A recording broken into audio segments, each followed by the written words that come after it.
Hi everyone, I'm Amber. I am the founder of BFT, and we are starting this new series called the Sounding Board, where we are taking your questions that you send in via DMs or emails or just comments that you may post under our comment section on Instagram.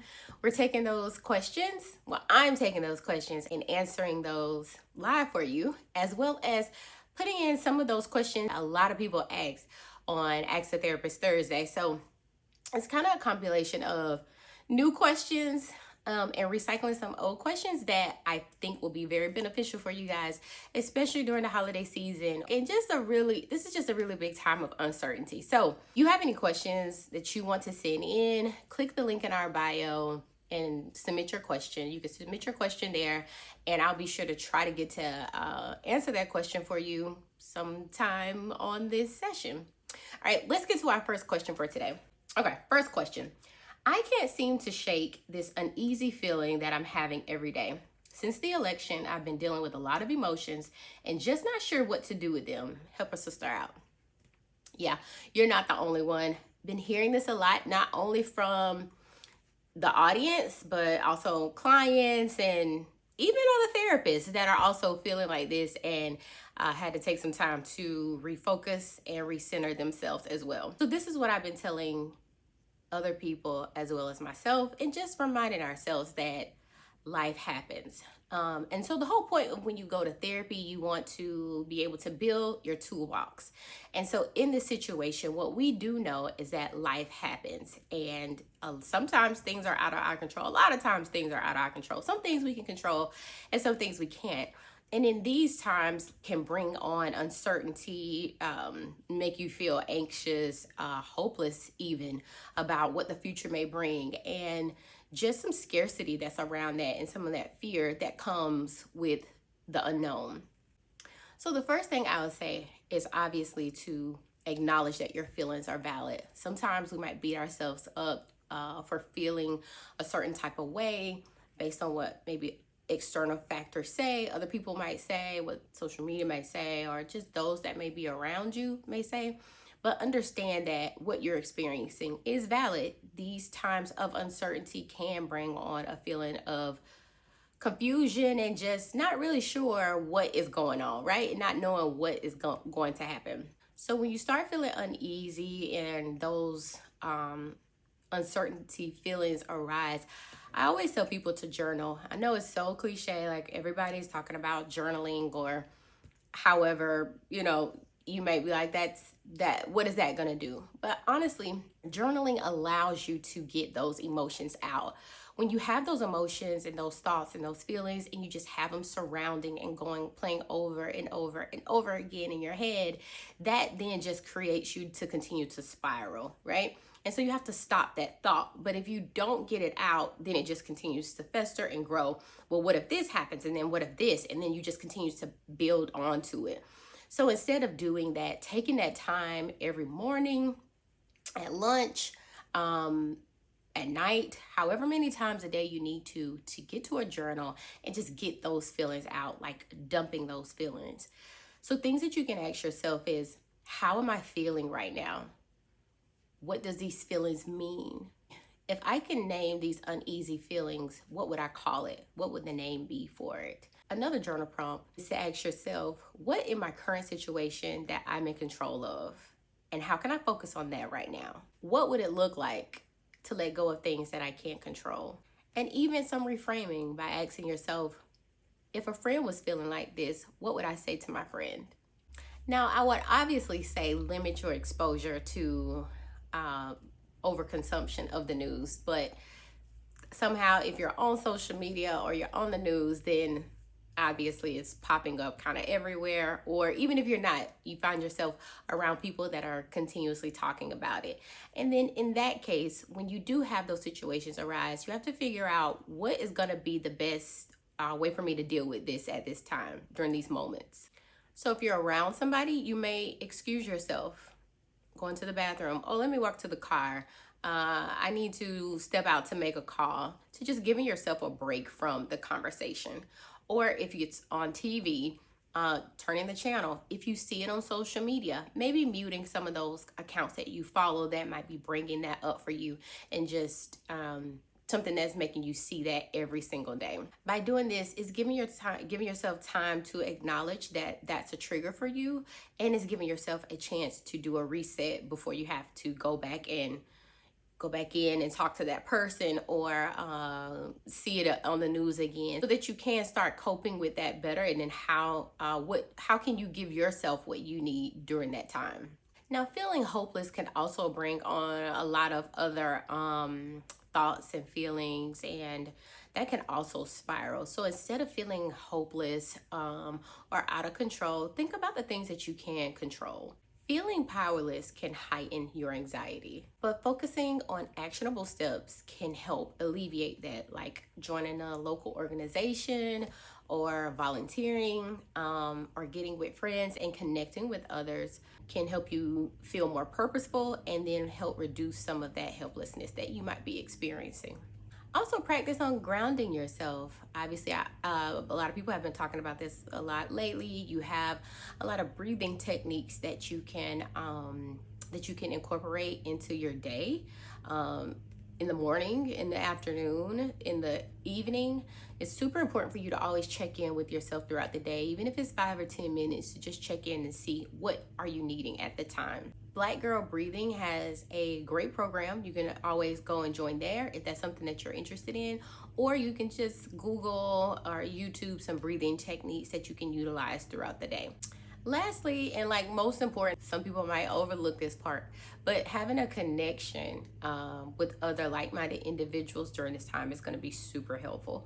It makes you feel like you're less alone in going through this, and just being able to have that community, that fellowship with other people, can help come up with other strategies of how you can cope with actually the events that are occurring. If you don't feel comfortable talking to friends or family, you can always reach out to a therapist on BFT, and we can connect you with someone and provide some support. We also have vent sessions that you can just talk to a therapist with really quickly if you don't want to actually go through therapy. But just reaching out is the most important thing right now, because we don't want you to feel alone and feel like you're just going through this by yourself, because you're not. We're all here and we're all in this together. Hey, have you heard about BFT's vent sessions as well as the memberships? Yes, they are now open and available, where if you need to talk to a therapist or an expert one-on-one, this is not therapy, but the vent sessions do allow you to vent about whatever you're kind of experiencing in a shorter period of time, where you can go and talk to someone really quickly, or vent someone really quickly for about 20 or 30 minutes to get that off your chest, to get that out. And not necessarily, again, receive therapy, but have someone that you can talk to about what you're experiencing. Click the link in our bio and sign up now for the vent sessions. You can do those once or twice a month, however often you need them. Or you can join our membership, where you have 24-hour access to a community of like-minded people with the warm-up. We have different groups in there called the warm-up, Friends While Adulting, Mama Needs a Minute. Different groups in there where you can connect with other people, as well as just a group as a whole, to know that you do have a community and that you're not experiencing this alone. Now let's get to our questions from our recent Ask a Therapist Thursday. Let people know who you are, where they can find you, and what you do. Well, hi guys. I am a licensed resident in counseling. Right now, I'm doing my residency in Virginia. I'll be taking the NCE in 2 weeks, and then I will also be doing a residency in Maryland. So you can access me in Maryland and Virginia. DC to be continued whenever I can get through those first two, right? I think that it is important for us, people who look like us, for us to be represented within the community, as far as mental health and the advocacy of that, because we can acknowledge that there is a stigma attached to it when it comes to the Black community. And I want to be a part of dismantling that.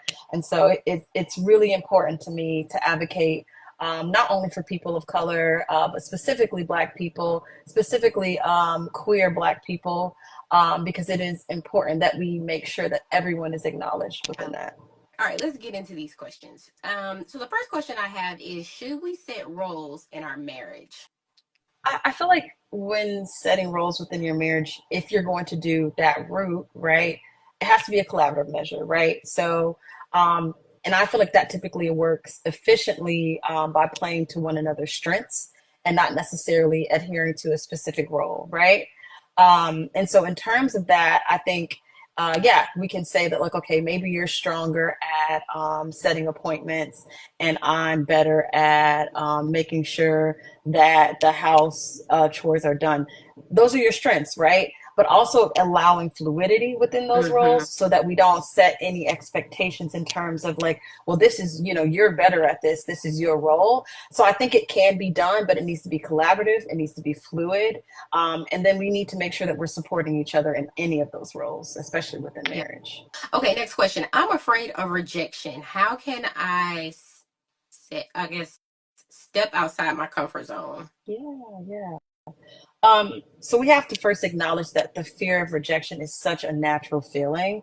I think that when we think about vulnerability, it is hard for us to just even acknowledge, like, I'm scared of being rejected, that I'm not moving forward due to this fear because that rejection makes me feel bad, right? So I think first we have to acknowledge that it is a natural feeling. I think it's more about how we process that fear, right, when it comes to the rejection. And if we can understand, like, what is it about that fear that makes it hard for me to kind of move forward, knowing that rejection can be a thing, right? So for me, it's just one of those things. I want to process that and understand the feelings surrounding that level of uncomfortability when it comes to that. And then I want us to kind of work on self advocating through that and acknowledging, like, even if this does happen, because we can't control what others do, we can't control the rejection that may happen, but how am I, going through those feelings? How am I processing that so that I can understand, like, this may have happened, but it doesn't have to be my end all be all. Okay, how to know if I have a good therapist? Oh, Yeah, isn't that interesting right. that It's we always already already kind of there. had that question? I mean, yeah. So, I mean, I think there are things that we can kind of ask ourselves in terms of our therapists, right? We can ask, like, do I feel like my experiences and feelings are being validated and reassured? We talked about that. We can ask, do I feel like my therapist is actively listening to me, asking clarifying questions, being able to summarize the things that I'm saying in a way where I feel like they truly understand me? Do they consider my cultural background as a means to understand me as well? Right? I think it's one thing to, like, hear someone like, oh, like, I know this makes you sad, but what is the cultural implication behind that? Do you feel like that your therapist can relate to you culturally? And it doesn't have to be that they are the same culture, but are they doing the work, right? Are they doing the work, the research, to really meet you where you need to be in terms of that? And then I would say the last thing I would consider is, like, do they hold me accountable for my behaviors that are not conducive to my growth? Mm-hmm. Right? Like, we really have to think about that. It's like, yeah, I can reassure you and validate you all day, and I'm going to do that because these are your feelings and they are real. But I'm also going to hold you accountable for behaviors that may come from those feelings because we're working on your growth here, right? So I think that those are things to consider when asking yourself, like, how do I know if I have a good therapist?